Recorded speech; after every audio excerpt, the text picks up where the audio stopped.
இந்த ஸ்வீட்டு இன்ஸ்டாகிராமில் எப்போ போனாலும் என் கண்ணில் பட்டுட்டே இருந்தது. சரி செஞ்சு தான் பார்ப்போமேன்னு சொல்லிட்டு நானும் ட்ரை பண்ணேன். டேஸ்ட்டு பிரமாதமாக இருந்ததுங்க.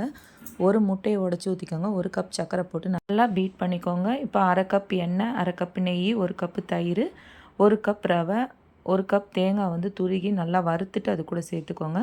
1/2 ஸ்பூன் வெண்ணிலா எசன்ஸு, 1/2 ஸ்பூன் பேக்கிங் சோடா போட்டு நல்லா மிக்ஸ் பண்ணி, இப்போ ஒரு கேக் டின்னில் நெய் தடவிட்டு நம்ம கலந்து வச்சுருக்க மிக்ஸை அதில் போட்டுட்டு, குக்கர் ஏற்கனவே நான் 10 நிமிஷத்துக்கு முன்னாடியே ஃப்ரீ ஹீட் பண்ணி வச்சுருக்கேன். அதில் எடுத்து வச்சு 30லேருந்து 35 நிமிஷம் மூடி போட்டு வச்சிட்டிங்கன்னா ரெடி ஆகிடும்.